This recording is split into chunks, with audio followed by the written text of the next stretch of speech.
Hello and welcome to Common Sense Government. I'm your host, Devin Wright. With me today, mayoral candidate Gilbert Enriquez. Gilbert, thank you for joining us today. Thank you for having me, Devin. Yeah, we're going to jump into some questions here. Are you ready to go? Yes, sir. I'm ready. All right.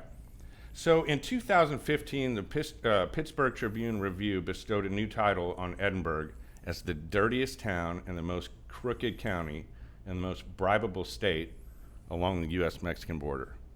Do you think that was a true statement then? Then Yeah. I can say that there was some validity to it, but I think now things are turning. I think there's more people that are running for office that are bringing that integrity, that accountability, that transparency that is sorely needed in today's politics. So I truly believe that back then there was some validity, but now it's turning to where there's more candidates coming up and really taking those three items: integrity, accountability, transparency into consideration. And so do you think that article had an effect on city government here in Edinburgh, or were they not even aware that Edinburgh was viewed that way? I'm pretty sure no one was aware of that view. But the locals here, we know what's happening in our local governments. Yeah. And it's up to us to make sure that we hold our elected officials accountable. And why would you say that integrity is important in city government? Well, the taxpayer, the citizens, they need to know that their best interests are being taken care of. They need to know that their elected officials are fighting for them and not fighting for themselves, not fighting for their best interests, but for theirs, for the citizens of the city that they represent, the county they represent, the state that they represent. The people need to know that the candidates, that the elected officials are representing their best interests. And so where do you get those values from? Why? So those things are obviously important to you. Where does that come from? Just the way that you're brought up, the way you're raised, the area that you live in, your experiences as you grow older. You're instilled all these values, all these characters by the people that you meet, the people that have raised you. So it's a combination, and I think it's also the individual. Every person needs to look in the mirror every day and know that what they're doing is not just for them, but for the people that they represent. Yeah, well, it's interesting, because so if the Pittsburgh Tribune labeled Edinburgh, Texas, these things, and all of the people who earned Texas that title are from Edinburgh, wouldn't it be more focused on integrity? Be more focused on being raised by the right family or by family values? No, I think that there's a lot of families that are great. I mean, there's a lot of great families here in Edinburgh, and I don't think that that one family is better than the other. I think it comes down to the individual, because every family has a couple of bad apples here and there, Sure. and so it comes down strictly to the individual and what they view as integrity, character, ethics, all that plays a part. And you develop those characteristics as you grow older. All your experiences, the environment that you're in, the predicaments that you were brought up in. It's just a combination of different things that make up who you are. And so it's important that people research their candidates so they'll know who's representing them. Fair enough. And so what are your priorities if you were to be elected mayor of Edinburgh? What priorities do you have right from day one? Well, the priorities that I always campaigned on has been infrastructure, lower taxes, public safety, growing our economy. Those have been the platforms, the principles that I've campaigned on since day one. I was a council member for 3.5 years. I advocated for a lot of those issues, and I still think there's a lot more to do here in Edinburgh. Edinburg is a fast-growing city. I mean, we're probably the fastest growing city here in the valley.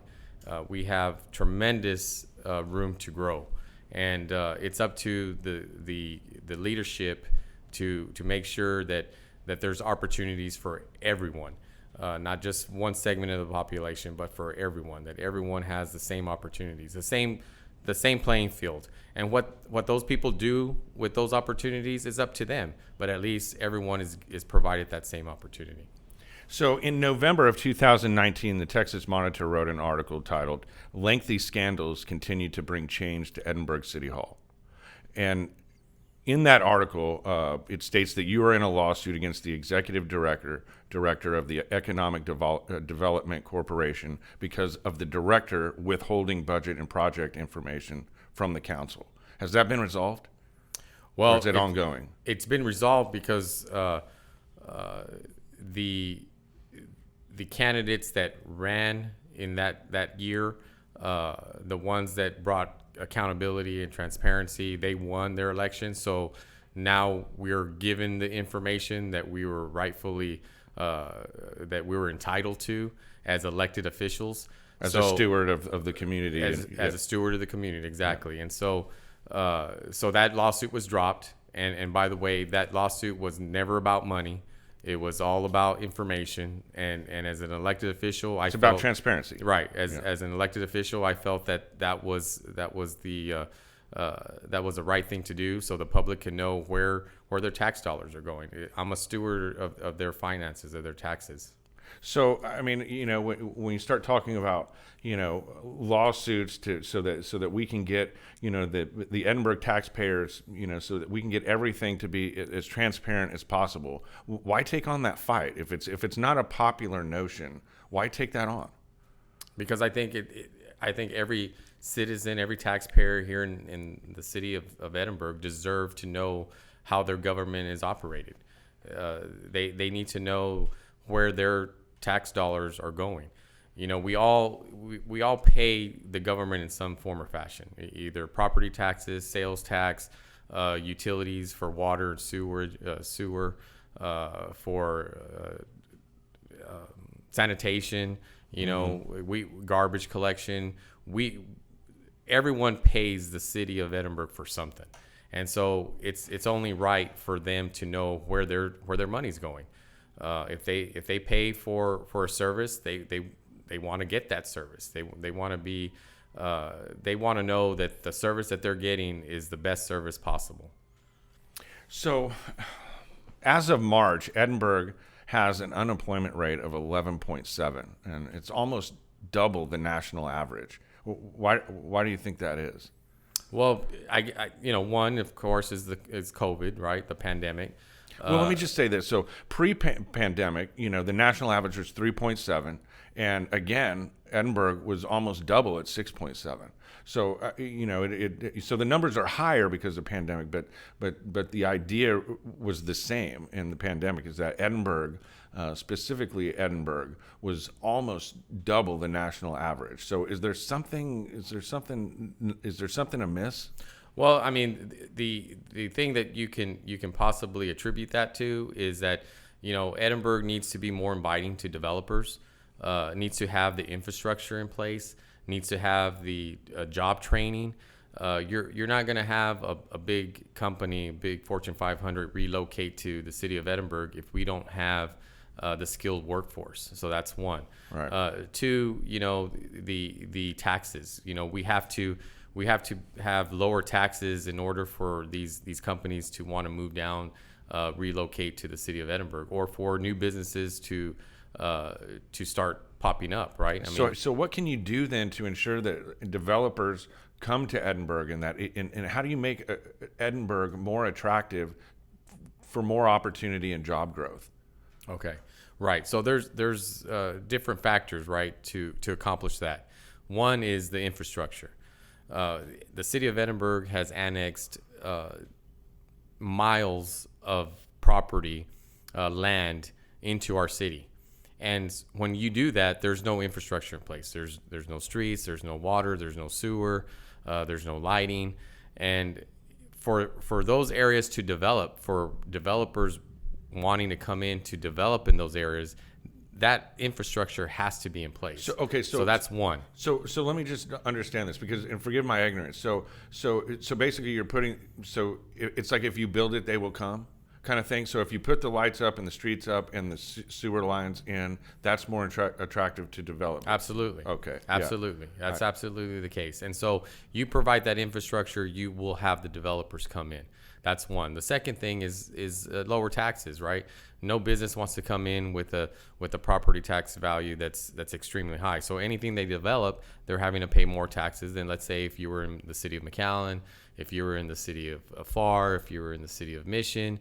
Why would they want to come to a city that is taxing their property at a higher rate than the surrounding cities next to us, right? So that's the second factor that I would be advocating for, and I have been advocating for the last 3.5 years. Is that a popular notion within the city council, or you believe with the residents of Edinburg, lower taxes for big business? Well, lower taxes is going to help not only the big business, but it's going to help your regular citizen.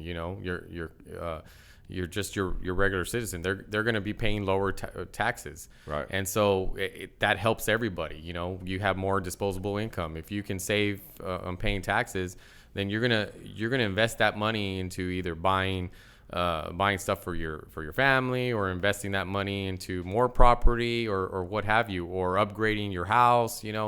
I mean, there's a lot of things you can do with that extra disposable income, right? Right. So aside from that, what could the current mayor be doing better to improve upon, helping Edinburgh's, unemployment rate? It's important, and I think that even pre-pandemic, there's obviously, I don't want to say a pattern, but it has been around for, a few years. So is there something specifically that the current mayor could be doing better to improve upon it, or is there something that you would just completely take over and kind of just change directions, not improve upon, but just take a right turn? Well, yeah. I mean, the current mayor has the opportunity to do exactly what I'm asking, or what I plan to do if I'm mayor. Yeah. These are things that aren't new. These are things that I've been advocating since day one that I was elected to the city council. So it's not that they don't, the current mayor doesn't know, or the current council doesn't know. These are things that have been widely discussed. And going back to the unemployment rate, the third factor that I want to get into is the skilled workforce, and that comes with job training. You have to have training for our citizens, so they can get those high-paying jobs, so they can attract these new businesses coming in. We have a medical school now here in the city of Edinburg, and that's going to attract a totally different industries. And so we have to be prepared for that new industry, because if not, they're going to move to McAllen. They're going to move to Mission. They're going to move to Pharr. And it's important that Edinburg start training our citizens so they can receive those high-paying jobs. Everyone wants to make a decent living, and it's up to us to provide the people that opportunity. And the city of Edinburg doesn't have to pay for it. There are grants out there. There's funding out there. It's up to us to go to the Texas Workforce Commission and advocate for funding for those job training programs. And I think that's one of the things that I can bring to the table, is I can bring that advocacy, that going up to Austin and advocating for those programs to be here in the city of Edinburg. And how is being a small business owner, how is that helping you prepare to be mayor for Edinburg, or has it helped you? Oh, absolutely. I mean, I've always said city government is like running a business. I mean, you have the same concept. It's the same aspects, right? The concept is you want to be efficient. You don't want to overspend. You want to grow.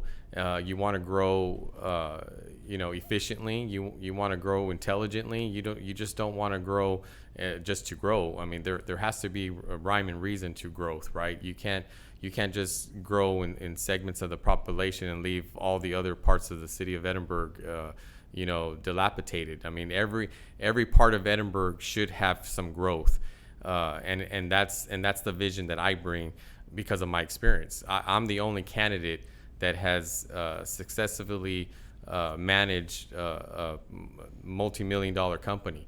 And so I feel that I have those experiences and qualifications that my opponents don't.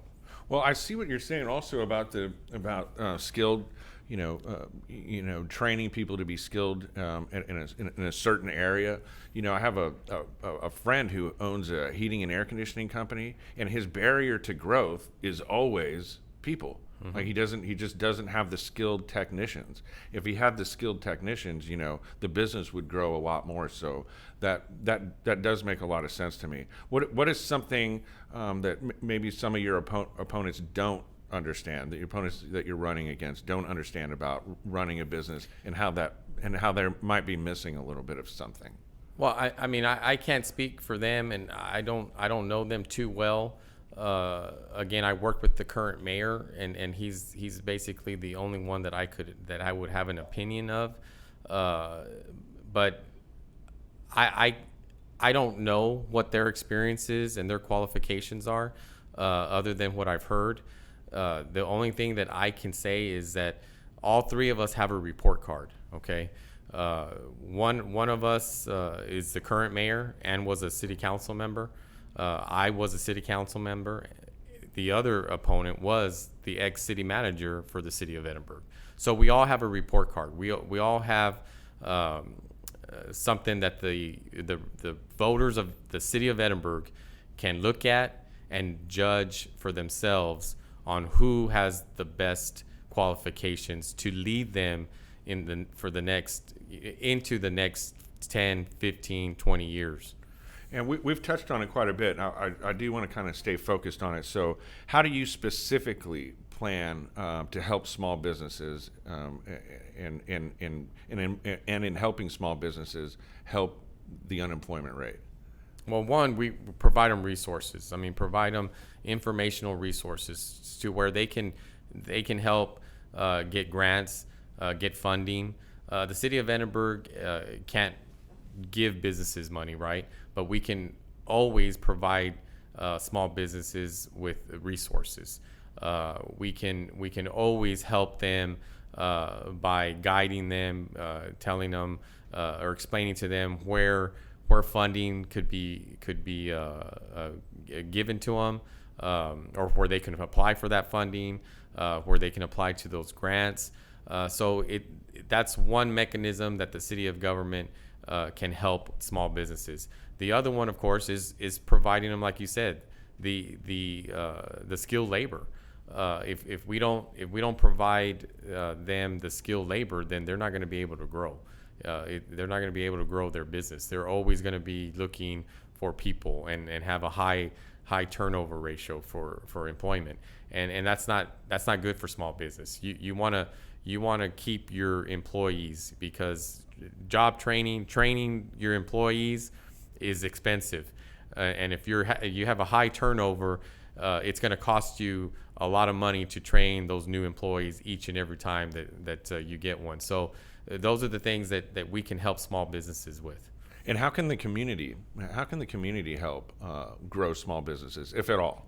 Well, they can. And one of the things that we advocated since I've been there is for the citizens of Edinburg to shop local. To shop those local mom and pop stores, restaurants, retail stores. I mean, that's how you grow the local businesses. That's how you grow the small business. Yeah, absolutely. I definitely agree with that. So what is the 100 Businesses in 100 Days initiative? What is that? I'm going to be going and visiting 100 businesses, small businesses here in the city of Edinburg, and I'm going to sit down with them and ask them what what the city of Edinburg can do for them. They're the ones in the trenches. They know what they need in order for their business to be successful, in order for their business to thrive. They know what they need in order to increase their revenues. And so I want to hear from them. I want them to tell me what their concerns are, what their ideas are. How can we help them? Can we do something different with advertising, for their businesses? There's just so many different things that we can pull resources together and help those local businesses here. And I'm sure you've been talking to them. I mean, if you're running for mayor, I'm sure you've already started that process. I mean, have you learned anything in that process? Talking to small businesses? Sure. And some of those business owners that I've talked to have said that they just, one is, they would like to see better infrastructure, better lighting, more public, how should I say it, quality of life projects here in the city of Edinburg, so they can keep the people here in Edinburg instead of going to McAllen to visit, let's say a park, and then after the park go and eat at a local restaurant in McAllen. If we have those quality of life projects here in Edinburg, well, I would venture to say that those people are going to visit that location, and then they're going to go out and eat at their local restaurants, shop at our local small businesses. So it's one of those things that the small businesses that the small business owners that I've been talking to have said that they would like better lighting, better sidewalks, better streets, more quality of life projects. So those are the things that I've heard from small businesses. So again, it circles back to infrastructure. Absolutely. Yeah. So we touched briefly on taxes from Edinburg citizens. What type of expenses can Edinburg cut back on to help save family, on their taxes, if at all? I mean, there's a lot of things. Edinburg is growing. Okay, and so our operations can be more efficient, and I think we're headed in that direction. As you grow, your administration is going to grow, your staff's going to grow. I mean, that's just inevitable, right? I mean, it's just the way business grows. But what you can do is be more efficient. Have your employees, have your staff be more efficient in what they do, and that's something that is already happening since I've been there. We've tried to streamline a lot of different things. And we can always lower our tax rate here in the city of Edinburg. We have the highest tax rate of cities our size here in the valley, and that's just unacceptable to me. So that's something that I feel that we can definitely lower the taxes and still maintain the same operations that we have. So why have appraisal district taxes gone up? And I'll do a follow up with that. And what can we do to make sure that they don't continue to rise? Well, we don't have anything to do with the appraisals. Okay, that's a totally different segment of government, right? That's a different department. That's part of the county. The appraisal district does the appraisals of all the properties. All we as a city can do is maintain or lower our tax rate.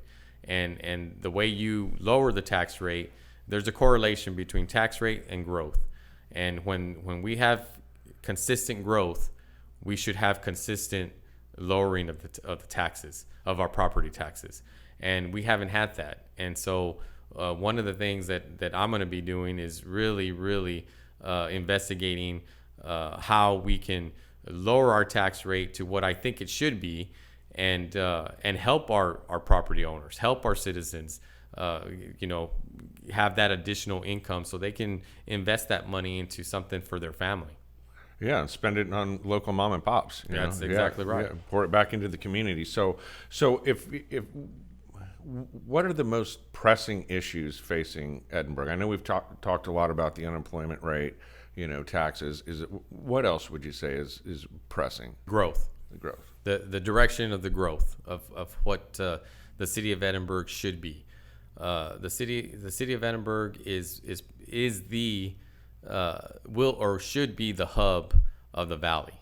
And Why is that? The reason why is because the city of Edinburg is the only one that has a medical school, a university, 2 hospitals, the county courthouse, an airport, and a major highway running right down the center of the city. So you have all those aspects. No other city in the Rio Grande Valley has that. So we are primed to be the major hub of the Rio Grande Valley. But we have to have the right leadership. We have to have that vision. We have to have that sense of opportunity for everyone here in the city of Edinburg. And I think I can bring that to the city. And would you say it starts with, in terms of having the vision, would you say it starts with the infrastructure? Absolutely. Yeah. It starts with the infrastructure. And with my background, I have an accounting degree, but I've ran a successful construction company for the last 20 years, and that's my forte. I mean, that's what we do. We install infrastructure, and so we build infrastructure. And so I feel that with my background, with my experiences, my qualifications, that I'm the right candidate to lead the city of Edinburg. And so, in terms of specific projects, I mean, where would you start first? I mean, what's the first thing that happens in Edinburg with Gilbert Enriquez as mayor? What's the first thing that goes up, goes under, gets turned on? What's the very first thing? The first thing is develop a master plan. We have to have a plan. We can't just go in there and start saying, okay, I want to do this, I want to do. We have to develop a master plan. Edinburg is, like I said, growing leaps and bounds from any other city here in the valley, and we have to do it in a coherent way. We have to grow in a coherent way. We can't just grow certain segments of the city. We have to grow the entire city, and so it starts with a plan. And once you develop that plan, then you start implementing that plan. Is it gonna take 1, 3, 5 7 10 years? Of course. Well, it'll never stop. It'll never stop, right? Yeah. Because Edinburg is always going to grow. So this is going to be a working plan. It's going to change year to year, but you have to start with the plan. It's not going to just happen overnight. It's a long process, and that's why I say that it's important that you choose the right candidate, because that candidate is going to set you up for the next 15, 20 years of growth down the road. So one of the things that you mentioned earlier when you said you were talking to small businesses is one of their main concerns was lighting. And so in my head, I think, okay, does that fall under, is that a public safety issue in terms of, do you think they want the lighting because they don't feel safe? And I know there's not one simple answer to that, but is it a public safety issue because of the lighting? Absolutely. I mean, people aren't going to want to go out to restaurants or retail places where they don't feel safe. And if you don't have good lighting in those areas, well, people aren't going to want to get down from their car and walk into a restaurant or into a store if they think that something might happen to them. So it's important that there's adequate lighting. And that's something that the city of Edinburg can partner with.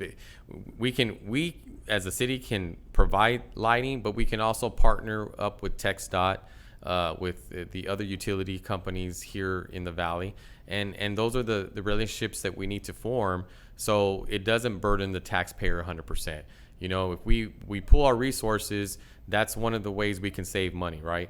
By pulling resources from other entities. And that's what I would be doing. I would be advocating and really, especially with my background as a business owner, I negotiate contracts on a daily basis. So my negotiation skills to go and negotiate with these entities, I think would help the city of Edinburg. Now I can't remember where I heard it or read it, but I guess it was a couple of years ago where not just Edinburg but the Rio Grande Valley was voted one of the safest places in America to live. So obviously the first responders are doing a great job. Is there anything that we could do to, you should always improve upon public safety. Is there anything that you would do to besides the lighting to improve upon public safety, if anything? Yeah, and I'm glad you asked that question because public safety has been one of my biggest issues when I first ran for city council back in 2017, and I'm happy to report that we have increased our budget for our public safety. We have provided them the resources. We hired additional police officers, additional firefighters. We also purchased new fire engines, fire trucks. We also purchased new vehicles for police officers, police cars. We, like I said, increased their budgets. So I've been an advocate for public safety because it goes hand in hand. Our residents need to feel safe in their city when they're walking at our trails and our parks. They need to feel safe when they're driving down the street. They need to feel safe. They need to feel protected. And so public safety is definitely a major aspect of my campaign is to provide that public safety. Well, good. So why is it important that people get out and vote for Gilbert Enriquez as mayor of Edinburg? Why is that important? It's important because they know that I will fight for them. They know that I will provide that transparency, that accountability that they need, that they want, and I feel that I'm the candidate that has done that since day one, and so I feel that the city, the residents of our city deserve accountability, deserve transparency, deserve someone that's going to fight for them, that's going to be transparent, that's going to let them know exactly how their tax dollars are being utilized, how their services are being conducted, providing those infrastructure needs that they deserve. I feel that I'm the candidate that's going to put everything on the table for them and fight for them and have their best interest in mind and not have any self-interest, not have anything that it's about me or have an ego or have the camera on me at all times. No, that's not what it's about. What it is, it's about providing for the citizens of Edinburg and their families. Well, Gilbert, thank you for joining us today. Where can people go to find out more about you? They can visit my website, gilbertenriquez.com, or on Facebook. They can see all our initiatives that we are campaigning on. They can see our videos. They can look at their leisure on the videos that are going to be out there. They can get all the information they need to research what I'm about, what my qualifications are, and then they can make their decision on November the 2nd. Well, fair enough. Well, Gilbert, again, thank you for joining us on Common Sense Government, and we'll see you guys next time.